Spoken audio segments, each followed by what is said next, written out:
ब्रजभूमि चिंतामणि चिदानन्दरत्नखनि यथा नित्या रसरविलास ब्रजभूमि दामणि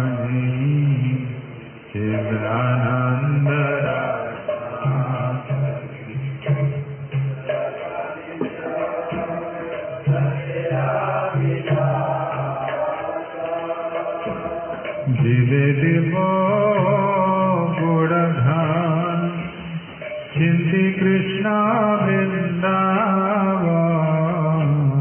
दिवे दिवो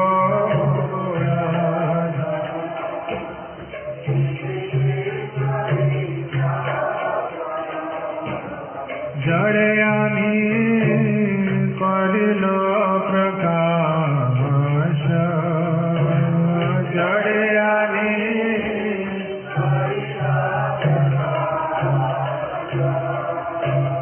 कृष्ण मोर गयार सागर कृष्ण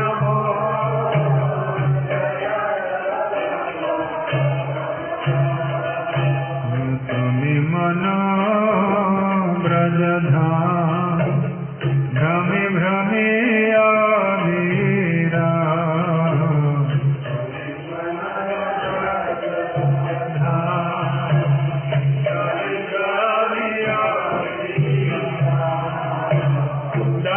कृष्ण हरिया का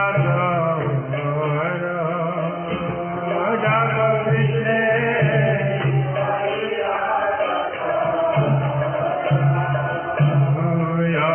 विद्याभिलास वशे चिले तुमी जड़ रसे दुष्टता हृदय पैलस्तान विद्याभिलास वशे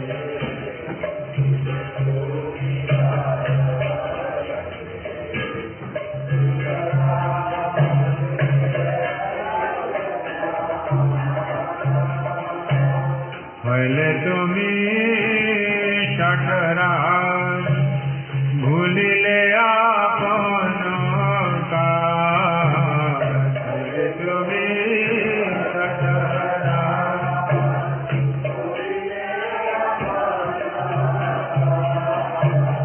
हृदय भरिले अभिमान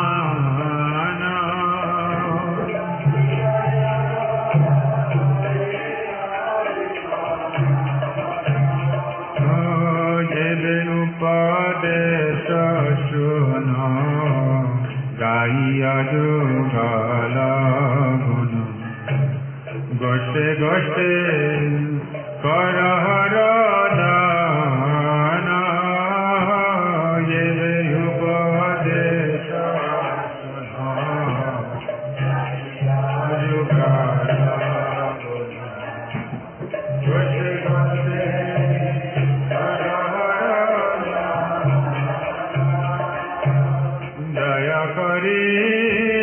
गिरिधर शुनिया का कोतीतर दया करे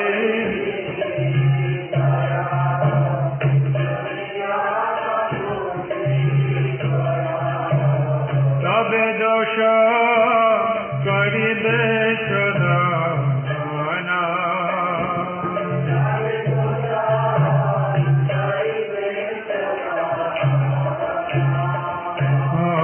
जलर तेर प्रीति श्री राधा भजन नीति अनायासे विनया माया जलर तेर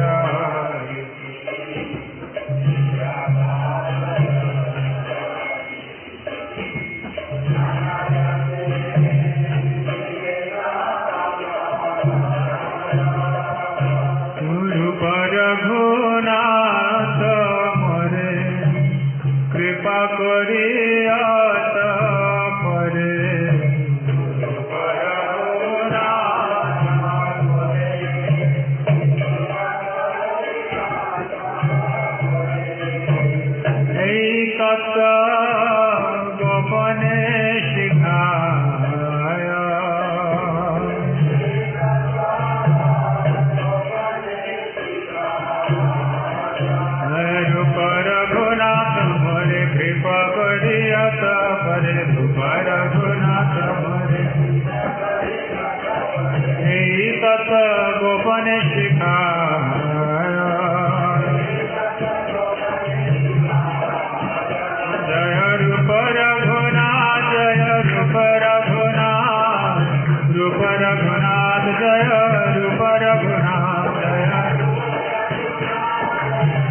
अपना आपन काज भूलिले आपन काज मन अपने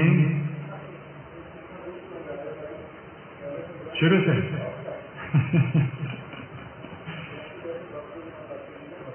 ठीक है। ब्रजभूमि चिंतामणि चिदानंद रत्न खनि, मतलब ब्रजभूमि चिंतामणि मई धाम, जहाँ पर भूमि वो चिद मतलब संबित शक्ति, संधिनी शक्ति, लादिनी शक्ति का बना हुआ चिदानंद रत्नों से भरे हुए बने हुए।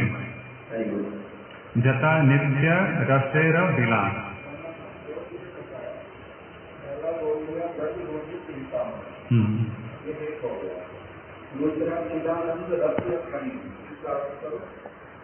खनि मतलब आकार। तो चिदानंद रत्न खनि, वहाँ पर ये चिदानंद ये प्रेम के भाव के बड़े मतलब बहुत सारे रत्न हैं ब्रज में। ब्रजभूमि चिंतामणि, ब्रजभूमि चिंतामणि है और चिंतामणि से बनी हुई स्वयं, और उस पर भी फिर और क्या है, चिदानंद रत्न खानी, उसके ऊपर फिर जो चिद आनंद युक्त जो रत्न है, अर्थात तो वहाँ पर सभी जीवित है, प्राणवान है, वो चेतन है। चिदानंद रत्न खाना, जितने भी समस्त वहाँ पर रज के कण हैं, जितने भी समस्त मणियां हैं, वो सारी की सारी कैसी हैं, सजीव। चिदानंद रत्न खंड। आनंद में वो आता है ना कि हर वृक्ष कोई खाने का वृक्ष रहता है और वो इंद्र निर्माण का फल, सभी के सभी लताएं, सभी वृक्ष, सभी अचेतन दिखाई देने वाली समस्त वस्तु है, और जो चेतन है वो भी सब कुछ क्या है, चिदानंदमय। तो इसलिए उस जगह नित्य रस का विनाश होता रहता है। जिले देखो पूर्ण धन श्री कृष्ण वृंदावन, तो स्वयं भगवान श्री कृष्ण वहाँ पर बैठे वृंदावन में सोच रहे हैं कि मैं अपने तटस्थ शक्ति विनाश जीवों को ये गुड़ धन देना चाहता हूँ। तो उस चिन्मय प्रकाश ब्रजभूमि इस जड़ जगत में लाकर प्रकाश किए हैं। कहाँ से? उसको बताना पड़ेगा। वो एक सचिकलाल भाई जी एक बात बता रहे थे कि हमको इस ब्रजभूमि और ब्रजभूमि से मतलब नहीं करते कि ये कमल के जैसा, और हमारी पूरा जगत की सृष्टि मतलब आपस में होता रहता है, जैसे जब पानी आता है जाता है कमल रहता है। तो लोग कह रहे थे कि वहाँ पर बराह घाट से वो कहीं जुड़ जाते, कहते थे कि वहाँ पर भूमि मंदिर से जुड़ जाता है।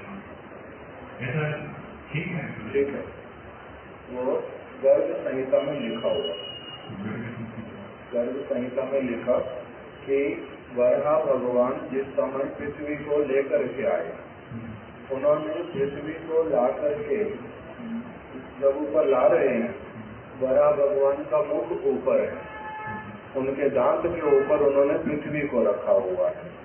उसी समय उन्होंने पृथ्वी देवी को बोला कि देखो, मैं तो आकाश में देख रहा हूँ, किंतु तुम नीचे की ओर देख रही हो, तो इसलिए देखते हुए चलना। जहाँ पर भी भूमि दिखाई दे, जहाँ पर वृक्ष दिखाई दे, जहाँ पर गैयाएं दिखाई दे, कुछ प्राणी दिखाई दे, उस स्थान पर मेरे को साथ साथ में बताना, वहीं पर ही मैं तुम्हें स्थापित करूँगा।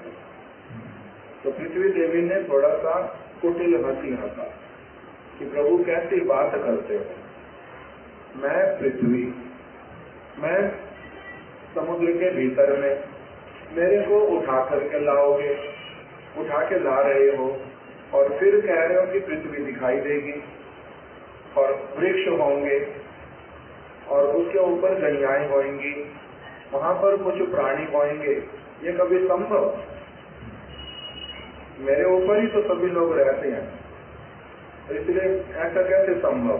तब प्रभु ने कहा कि देखो, तुम्हारा जो अवस्था वो अलग, मेरा जो धाम है वो प्रलय आने पर भी उसको कुछ होता नहीं। हिरण्याक्ष इत्यादि तुम्हें नीचे लेके जा सकते, किंतु वो उस स्थान को स्पर्श भी कर नहीं पाते, उन्हें दिखाई ही देता नहीं कि और भी कुछ रह गया जिसको नीचे लेकर के जाना। तो इसलिए तुम जैसा मैं कहता हूँ वैसा करना। तो जब पृथ्वी को ला करके ऊपर ला रहे हैं, लाते लाते जिस स्थान पर पृथ्वी को ब्रज दिखलाई पड़ा, उसी स्थान पर साथ में उसने बोला, हाँ हाँ मेरे को दिखाई देना प्रारंभ हुआ, हाँ पृथ्वी है, गैयाएं हैं, वृक्ष है, ये अद्भुत दृश्य। तब प्रभु ने कहा अब तुम्हारे को यहीं पर ही स्थापित करो। तब उनको उसी स्थान पर जब स्पर्श करा दिया, उसी से ही चारों ओर व्याप्त हो गई पृथ्वी। और उसके बाद में प्रभु ने अपना अंतर्ज्ञान लीला किया। उस स्थान का नाम सौरो, जहाँ पर महाप्रभु जिस स्थान से प्रयाग से आते समय और जाते समय गए, और वहीं पर ही जो एक बिजली खान जिसका नाम चैतन्य चरितामृत में दिया, वहीं पर उनसे भेंट हुआ। तो उसी स्थान पर वराह भगवान ने जल के भीतर फिर से प्रविष्ट हो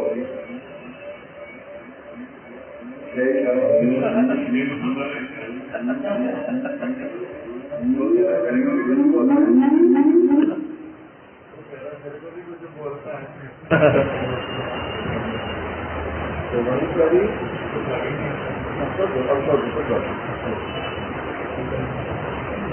वहीं पर ही फिर पृथ्वी के वराह भगवान जी जल के भीतर प्रविष्ट हुए और अपने अंगों को एक साथ यूं करते हुए अपना पूरा शरीर उसके भीतर में समा गया। और अभी तक भी उस स्थान पर जो सरोवर, वहाँ पर किसी का भी अस्थि प्रवाहित करेंगे, हड्डी ऐसे तो जलमग्न होता नहीं, वो रह जाता है, क्योंकि वहाँ पर हड्डी एक दिन में पूरा जल बन जाता है। उस सरोवर में जितना भी हड्डी का वो अपने आप से जल बन जाता है, हो गया पूरा कारण जो कम मारे थे वहाँ पर मारे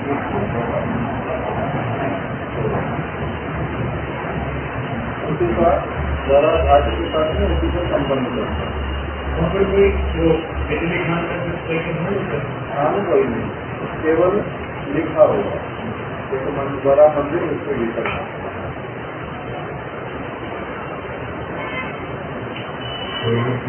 कृष्ण मोर दया सागर, कृष्ण मेरे दया करुण से सागर है। क्यों बोला? ये धाम प्रकाशित करते, क्योंकि बद्ध जीव का अपना योग्यता नहीं है, बद्ध जीव का अपना योग्यता नहीं है वो वहाँ पर जा सके, किंतु भगवान ने कृपा करके अपना जो उनका चिदानंदमय और चिंतामणिमय जो धाम, उसको उन्होंने ला करके इस जगत में, और साथ ही साथ में वहाँ का जो नित्य रस का जो विलास है वो सारा भी यहाँ ला करके प्रकटित किया। किस लिए? क्योंकि जीवों को ये गूढ़ धन मैं देना चाहता हूँ। तो जो गूढ़ धन देना चाहते हैं जीवों को अपनी स्वेच्छा से, इसलिए वो वृंदावन को लाए। इसी कारण से वो कौन है? कृष्ण मोर दयार सागर, वो दया के सागर हैं, जो जीवों का मंगल करने के उद्देश्य से इस प्रकार से अपने धाम, अपने परिकरों और अपने रस इत्यादि समस्त रसों को उन्होंने यहाँ पर प्रकटित किया। इसलिए वो क्या है? कृष्ण मोर दयाल सागर। मन से कह रहे हैं, मन ब्रज धाम भ्रमि भ्रमि अभिराम, गाको कृष्ण ही रखा था। उपदेश से मंत्रों की ब्रजमंडल की परिक्रमा भ्रमण करते करते रहो, अविराम मतलब बिना कोई विश्राम, और साथ साथ कीर्तना के भक्ति कीर्तन करना। डाको कृष्ण भैया कातर स्वर से, कातर स्वर अर्थात मतलब भैया कातर, मदरी कहते थे कि मतलब दिल से कातर, कातर होना हृदय से। कातर होने का अर्थ वास्तविक रूप में उसके गुरुत्व को समझ करके जो वस्तु वो देने आए उसी का बड़ा आदर करके उसको ग्रहण करो, इसी भावना से कि हाँ मैं ग्रहण करना चाहता हूँ, उस भावना से। अविद्या विनाश वशे खिले तुम्हें जड़ रहते हैं। तो ये माया शक्ति के अविद्या के प्रभाव से, ये भी भगवान के विनाश है, अविद्या विनाश वशे वो सारी जीव या मन जड़ रस में निमग्न। हे मेरे मन, तुम तो अविद्या के कारण, अविद्या ही तुम्हारे हृदय में सब समय क्या करती है, प्रभाव रखती है अपना, उसी के द्वारा तुम इधर उधर विचरण करते रहते हो, वही तुम्हारा विलास है। इधर उधर उसी के वशीभूत होकर के तुम न जाने कहाँ कहाँ जाते हो, अविद्या के कारण। तुम्हारे ऊपर अविद्या रूपी प्रेतनी ने अपना प्रभाव ऐसा डाला कि तुम क्या करते हो, सर्वत्र इधर उधर जहाँ इच्छा अंधे व्यक्ति की भांति भ्रमण करते हो। ऐसन हमार मन फिरे जैसे अंध जन, सुपथ विपथ नहीं जा। तो उसी प्रकार से ये क्यों करता है व्यक्ति मन, अविद्या के कारण। तो इस अविद्या के कारण तुम इस प्रकार से करते हो। छिले तुम्हें जड़ रसे, अर्थात तुम जड़ रस में ही सब समय निमग्न रहते थे। कृष्ण कौन से रस को लाए हैं, कृष्ण लाए चिद रस को, और तुम रहते थे जड़ रस में मस्त रहते हो। छिले तुम्हें जड़ रसे, दुष्टता हृदय पाइला स्थान, क्योंकि तुम्हारे हृदय में क्या कौन सी वस्तु अब भर गई, इस वस्तु को तुमने अपने आप वेलकम किया, दुष्टता को। दुष्टता आ जाओ। जैसे कल उदाहरण दिया था ना, कल तो उदाहरण दिया था एक कथा में, एक बच्चा गांव का माता पिता ने पढ़ने के लिए बाहर भेज दिया, पढ़ करके आया, जो चीजें अनपढ़ लोग भी जानते थे वो कहते उसको भी करने से क्या लाभ, हाथ क्यों धोना भोजन के लिए, जूते क्यों उतारने, आलती पालती लगा के क्यों बैठना, किसी के चरण क्यों छूने। ये उसने विद्या ग्रहण किया ना, अविद्या, अविद्या के वश में होकर के वो सोचता मैं विद्या प्राप्त कर रहा हूँ, उसी में मस्त हो गया, और उसी के कारण उसके हृदय में किस चीज ने स्थान पा लिया, दुष्टता ने। ये दुष्टता वाली बात है। भगवान, मैं नहीं मानता भगवान होता है कुछ, कहाँ है भगवान, किसको दिखाई देता है। इस प्रकार का जो सारा कुतर्क हृदय में प्रवेश कर जाता, विद्या के नाम पर वास्तविक रूप में अविद्या में रत रहने के कारण, इस समाज के सारी अवस्था वो हमें क्या करती है, जो एक भक्ति विनोद ठाकुर जी ने चैतन्य चरितामृत में लिख दिया कि एक व्यक्ति का सरल स्वभाव होता है बाल्य अवस्था से। गांव का व्यक्ति, पहाड़ में रहने वाला व्यक्ति अपनी आप से ऋतुओं को परिवर्तित होते देख करके, नदियों को देख के, सरोवर को देख के, वृक्षों को देख करके, आंधी तूफान को देख के, सूर्य को देख के, चंद्र को देख करके, अपनी आप से वो क्या करता है, बिना किसी के उपदेश के निर्णय करता है कि कोई शक्ति है, कोई ऐसा वाला है जो सारा कुछ करता है। इसलिए वो क्या करता है, कभी सूर्य को प्रणाम करता है, कभी पृथ्वी को प्रणाम करता है, कभी नदी के जल को प्रणाम करता है। ये सारी वस्तुएं मनुष्य के द्वारा नहीं चलती, नहीं बनाई गई, वायु मनुष्य ने नहीं बनाई। तो इसलिए उसका ये सरल हृदय से ही अपने आप विचार रहता है। किंतु फिर भक्ति विनोद ठाकुर जी कह रहे हैं कि इसीलिए कहीं पर भी चले जाओ, अनुसूचित जातियां हो जिनको कुछ नहीं पता, 10-15 लोग ही रहते हैं, वो लोग भी कहीं ना कहीं विश्वास रखते हैं किसी चीज में। किंतु जैसे ही एक व्यक्ति को जगत में लोग पढ़ाने लगते, लिखाने लगते, वही उनके हृदय में क्या कराते हैं, अपनी आप से दुष्टता को, अविद्या को प्रवेश करवाते हैं। और व्यक्ति थोड़ा सा बड़ा होते होते वो कैसे हो जाता है, निरीश्वरवादी। वो फिर इन सारी वस्तुओं को जो सहज रूप में एक व्यक्ति को बड़े अपनी आप से समझ आता है, उसका वो भी कुतर्क खड़ा हो जाता है। किसी का नाम बोल दिया दुष्टता हृदय पायला स्थान। अविद्या में रमण करने गए, उल्टा माता पिता जो जबरदस्ती भेजता है, जाओ जाओ, स्कूल नहीं जाओगे कैसे चलेगा, पढ़ोगे नहीं कैसे चलेगा, अपने आप से धकेल दे, विवाह नहीं करेगा, ये कोई बात है, विवाह करो, पागल हो गया, भजन करता है तो क्या हुआ, माला फेरी जाओ, किंतु विवाह भी करो, घर में रहो, क्यों आश्रम में जाना। इस प्रकार का जो सारा उपदेश हम लोगों को देते हैं माता पिता समाज के लोग, वो सब क्या है, अविद्या। धन अधिक से अधिक अर्जित करो, उसके लिए कितना झूठ बोलना पड़ते, कुटिलता करनी पड़े, करो।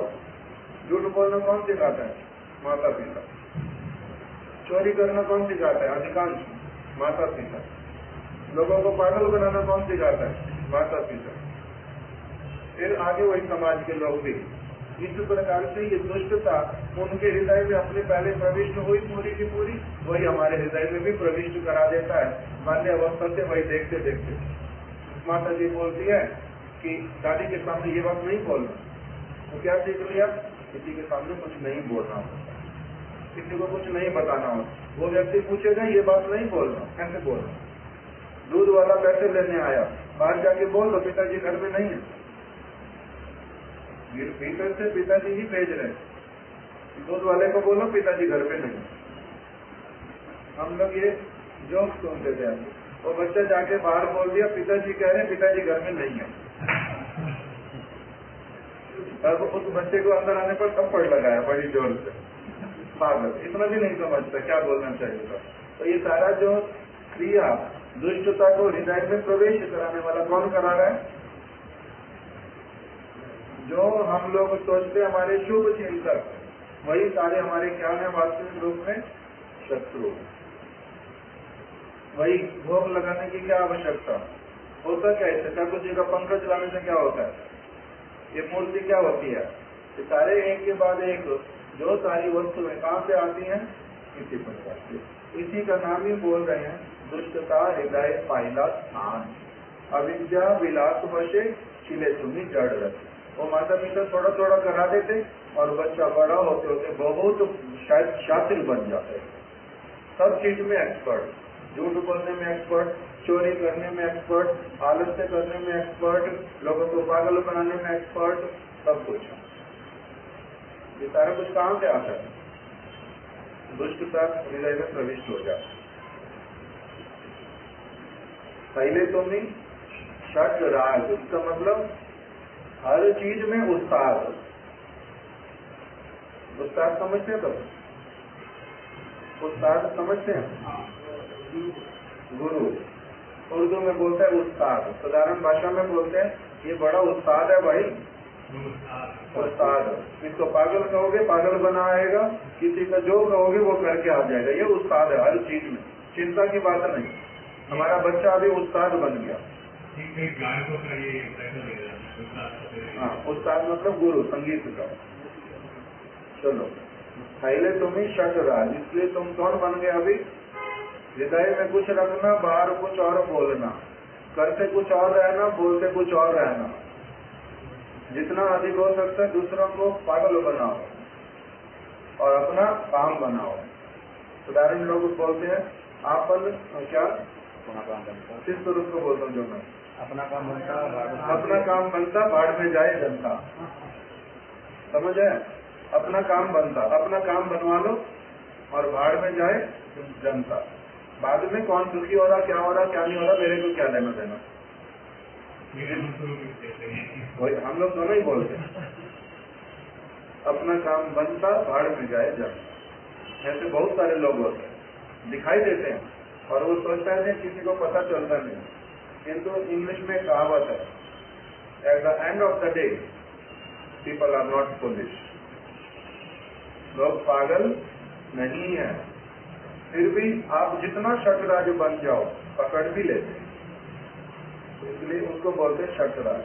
अले तुम्हें शटराज भूलिले आपन काज, अपना काम भूल जाते। उल्टा मेरे को क्या करना चाहिए था, मनुष्य को करना क्या चाहिए था कि ऐसा बनना है कि अपना काम बनता, अपने काम कार्य बनाने और भाड़ में जाए जनता।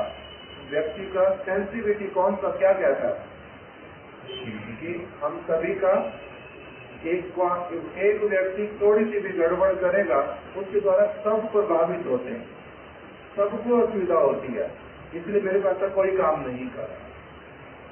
उस प्रकार का सेंसिटिविटी होना चाहिए था, किंतु वो जो सेंसिटिविटी वो पूरी तरह से भूल गया। कोई दुख पा रहा, कोई सड़क पे मर रहा, हमारे को देखने से कष्ट भी होता है। मैं खा रहा हूँ, पास में बैठा हुआ व्यक्ति उसको भूख लगी होगी, ये दिमाग में आता नहीं। मैं कुछ खा रहा हूँ, किसी दूसरे का भी वही चीज लेने का इच्छा होगा, ये मन में आता नहीं। माँ 100 बार खाने के लिए देती है, बच्चा एक बार भी नहीं बोलता मैं भी तुम्हारे को कुछ दे दूं। इसलिए क्योंकि सेंसिटिविटी नहीं है, नष्ट हो गई। छठता पहले विदाई, तुम्हें छठराज भूली ले आपन काज। नहीं तो छोटा सा बच्चा भी बहुत छोटा जब होता है वो अपने जो उसके लिए कुछ करता है वो भी उसके लिए कर देता है, अपने आप ही करता है। किंतु जैसे जैसे बड़ा होता है तब दुष्फल आ जाता है। इसलिए जैसा वातावरण मिलता है कि हिले तुम्हें शट राज भूली ले आपन काज, हृदय वही ले अभिमान। अभिमान क्या आ गया अभी हृदय में, मैं उस्ताद देखता हूँ कौन पागल मेरे को कुछ कहता है, इसी प्रकार का। किंतु आप कह रहे हैं तुम अगर इस अवस्था को प्राप्त कर भी चुके हो तुम्हारे दुर्भाग्य के कारण, अब किंतु क्या करो, एक उपदेश सुनो। कौन बोल रहे हैं, रघुनाथ दास गोस्वामी अपने मन को। आगे बताओ, अब तुम क्या करो, राधा कृष्ण के गुणगान करना। किस लिए, हमारे इतने सारे गुण आ गए तो रिप्लेस करना पड़ेगा।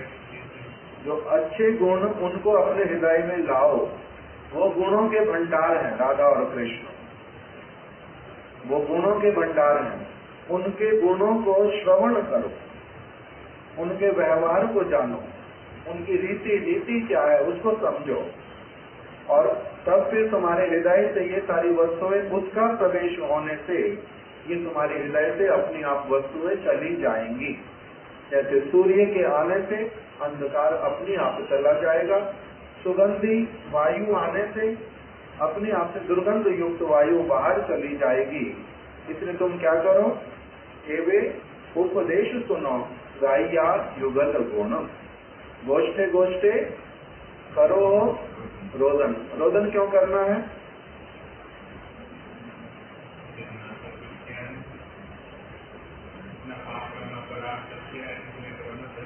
अपनी दुरावस्था पर रो, और वो वस्तु तुम्हें प्राप्त हो उसके लिए क्रंदन करो कि मेरे को अच्छी चीजें चाहिए, मेरे को अच्छे गुण चाहिए, मेरे को पता चले गुण वाले कौन से हैं, कैसे उसको अपने जीवन में अपनाते हैं, मैं इसको चाहता हूँ।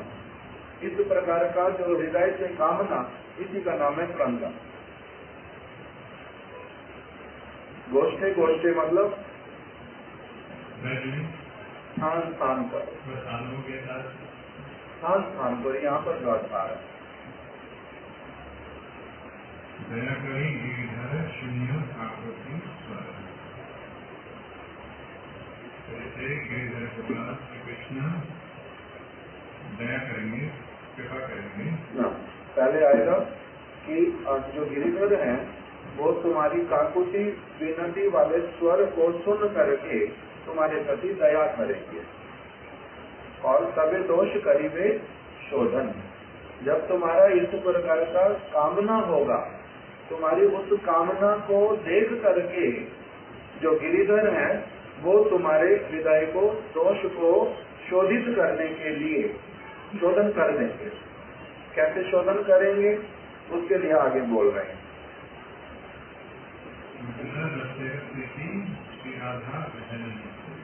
अनायासे दिव्य न आमाए, वो मेरे को अपने आप से क्या दे देंगे? मैं कौन हूँ तुम्हारा? मन को रघुनाथन गोस्वामी कह रहे हैं, मैं तुम्हारा कौन हूँ? मैं ऐसे तुम्हारा प्रभु हूँ, तुम मेरे दास हो। इसलिए दास तुम ये वाला काम करो जो मैं कह रहा हूँ, उसके द्वारा मेरे को मिलेगा क्या? कृष्ण से मेरे को तुम जो है शुद्ध हो जाओगे। और मेरे को क्या मिलेगा? तुम्हारे शुद्ध होने से मेरा लाभ क्या होगा? उज्ज्वल रसेर प्रीति। उज्ज्वल रस की प्रीति जो है, राधा भजन वाली जो नीति है, वो कृष्ण अनायासी मुझे प्रदान कर देंगे। कैसे प्रदान करेंगे उसका पद्धति बता दी आगे। रूप रघुनाथ मोरे, प्रभु क्या करेंगे? उनको प्रेरित करेंगे।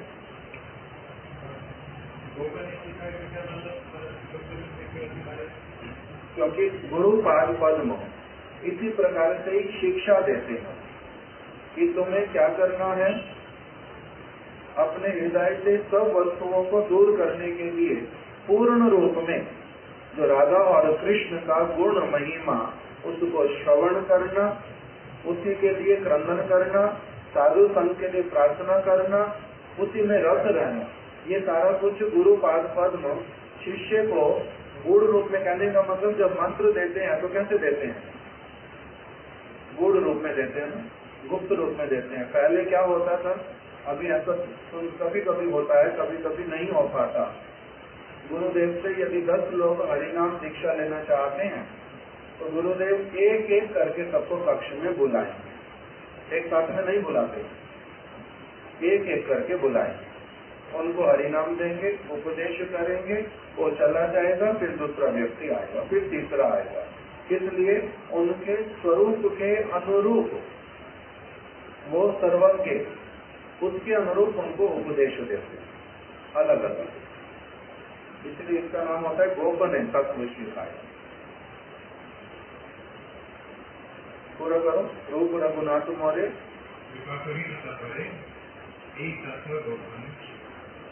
कथा परे अर्थात मेरा ये सारा, जब मेरा हृदय का कामना गिरिधारी कृष्ण के पास पहुंचेगा और वो कृष्ण कृपा करके क्या करेंगे? रूप रघुनाथ इत्यादि जैसे महाजनों को मेरे निकट में प्रेरित कर देंगे। उसी से क्या हो जाएगा? मेरा पूरा काम बनेगा। इसी बात को इस श्लोक में बतला दिया। अब केशव प्रभु महामंत्र करो, अनादि को अनादि प्रभु महामंत्र करो, उसको बंद कर दो।